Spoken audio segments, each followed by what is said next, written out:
మరింత ఆందోళన పెరుగుతోంది ప్రజల్లో. ఈ 41% క్రైమ్ రేట్ పెరిగింది అనే అంశాన్ని చూస్తే దీనికి సంబంధించి మనతో మాట్లాడడానికి బీఆర్ఎస్ నేత ఆర్ఎస్ ప్రవీణ్ కుమార్ మనకి ఫోన్ లైన్లో అందుబాటులో ఉన్నారు.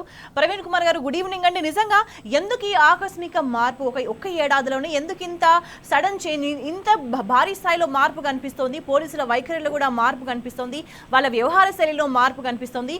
దీనంతటికీ కారణం ఏమి అని భావించాల్సిన అవసరం కనిపిస్తుంది? నమస్తే అండి. నేను ఒక్కటే చెప్పాలనుకున్నాను. ఈ రాష్ట్రానికి శాంతి భద్రతలకు ఇన్ఛార్జ్ ఇద్దరు వ్యక్తులు అండి. ఒకటేమో ముఖ్యమంత్రి, రెండు హోంమంత్రి. సో ఈ రెండు ఒకటే వ్యక్తి చేతిలో ఉన్నాయి. ఆ వ్యక్తి మరి గతంలో ఓటుకునేటు కేసులో ఒక 15-20 రోజులు జైల్లో ఉన్న వ్యక్తి. దాని తర్వాత మళ్ళీ రెండోసారి కూడా జైలుకు పోయిన వ్యక్తి. ఒక ప్రజా పోరాటాల కోసమో లేకపోతే ప్రజల సమస్యల మీద పోరాడుతూ జైలుకు పోయిన వ్యక్తి కాదు. సో ఆయన ఇప్పుడు ప్రతీకారేచ్ఛతో రగిలిపోతా ఉన్నారు ముఖ్యమంత్రి రేవంత్ రెడ్డి గారు. ఆయన చేతిలోనే మరి హోంశాఖ కూడా ఉంది. దురదృష్టం ఏంటంటే ఇప్పుడు మీరు ఇంతకుముందు స్టాటిస్టిక్స్, తర్వాత శాంతి భద్రత పరిస్థితి దిగజారిపోతా ఉంది, అదేవిధంగా క్రైమ్ రేట్ పెరుగుతూ అవుతుంది, అదేవిధంగా మహిళల మీద నేరాలు పెరుగుతూ ఉన్నాయి. హైదరాబాద్ నగరంలోనే పట్టపగలే కత్తులతో స్వైర విహారం చేస్తున్నాయి రౌడీ గ్యాంగులు.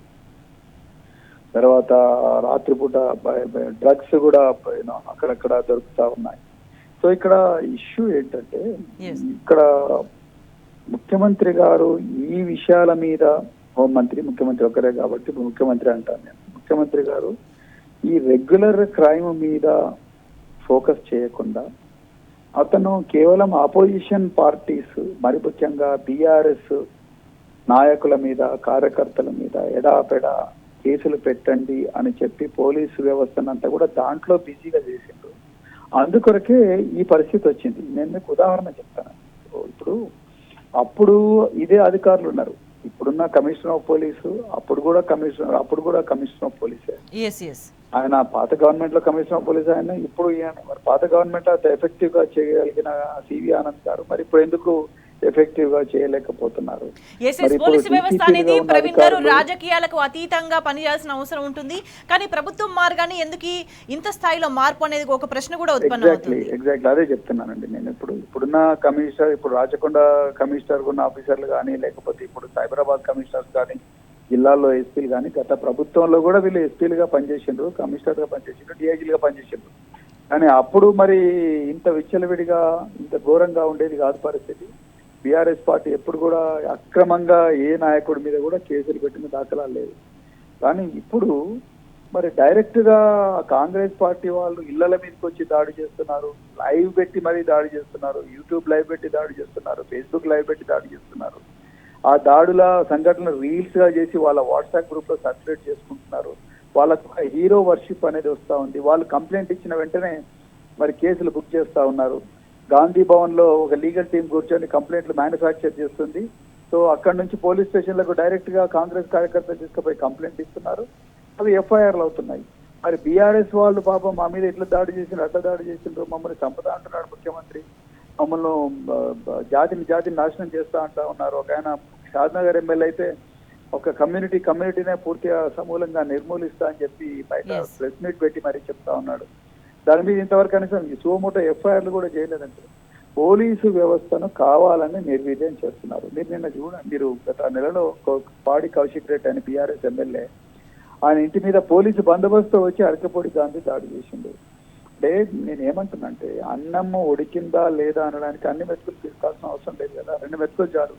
నిన్న అల్లు అర్జున్ మీద, ఆయన మీద రేవంత్ రెడ్డికి ఆయన సంజాయిషి ఇచ్చుకున్నాడు, అయ్యా బాబు నేను అట్లటోని కాదు, మీరు అసెంబ్లీలో మాట్లాడినట్టుగా, నేను అలాంటి వ్యక్తిని కాదు, నాకు పోలీసు వాళ్ళు ఈ సమాచారం ఇచ్చి ఆయన వర్షన్ ఆయన చెప్పుకున్నాడు. ప్రజాస్వామ్యంలో ఎవరి వర్షం వాళ్ళు చెప్పుకోవచ్చు.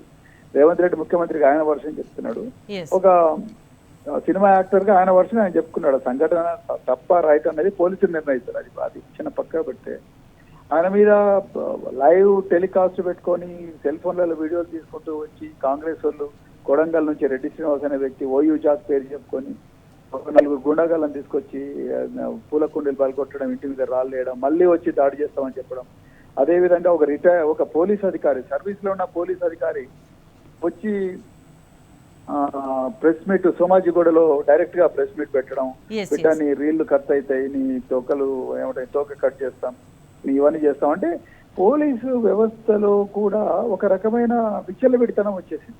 Yes, yes. డిసిప్లిన్ ఆర్గనైజేషన్ అలాంటిది ఇలా మేము కంప్లైంట్ ఇస్తే తీసుకోరు, మరి వాళ్ళు కంప్లైంట్ ఇస్తే వెంటనే చేస్తారు. ఇప్పుడు పోలీసులపై రాజకీయాలు మాట్లాడుతున్నారు అంటే అధికారులు కూడా యూనిఫామ్ వేసుకొని డ్యూటీ చేయాల్సిన అధికారులు కూడా రాజకీయాలు మాట్లాడే స్థాయికి వచ్చిందంటే ఎస్ ప్రవీణ్ కుమార్ గారు, అంటే పోలీసుల వైఖరిలో మార్పు వచ్చింది, పోలీసులు వాడుతున్న భాషలో మార్పు వచ్చింది, అంటే ఒక వ్యవస్థ నిర్వహణలో ఒక లోపం అనేది చాలా క్లియర్ గా కనిపిస్తున్నప్పటికీ కూడా మరోవైపు ఏంటంటే ఇండైరెక్ట్ గా ముఖ్యమంత్రి స్థాయి దగ్గర నుంచి మంత్రుల దగ్గర నుంచి కూడా బహిరంగంగా సభలలో ఒక హింసాత్మకమైన మాటలు మాట్లాడడం కూడా దీనికి ఎంతో కొంత కారణం అని భావించాల్సిన అవసరం కనిపిస్తుందా?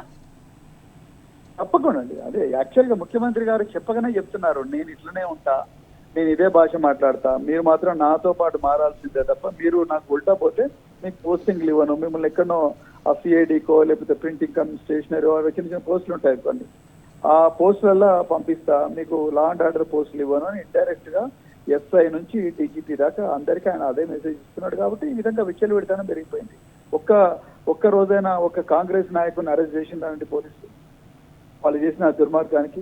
నిన్న అల్లు అర్జున్ దగ్గర దాడి చేసిన వాళ్ళకు వెంటనే స్టేషన్ పేరు వచ్చింది. ఉదాహరణ చెప్తున్నాను నేను, పాడి కౌశిక్ రెడ్డి నాకు అపాయింట్మెంట్ తీసుకొని బంజారాహిల్స్ పోలీస్ స్టేషన్ పోతే కూడా అతని మీద కేసు బుక్ చేసిండ్రు. అంటే మీరు ఎట్లా మీరు ఏ విధంగా ఇది పారదర్శకత అవుతుంది, ఏ విధంగా నిష్పక్షపాత వైఖరి అవుతుంది?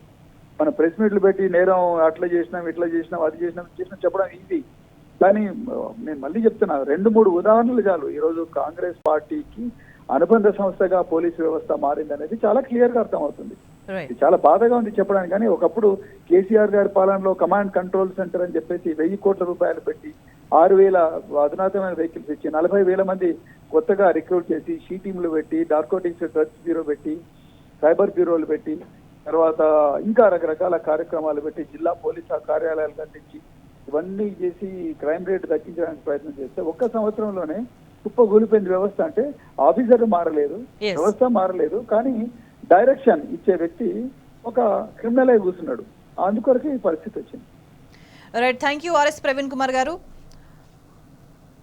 మొత్తానికి ఒక నిర్వహణ లోపంతో పాటు ప్రభుత్వ వైఖరి కూడా నేరాలు పెరగడానికి కారణంగా కనిపిస్తుందన్న అభిప్రాయం వ్యక్తమవుతుంది.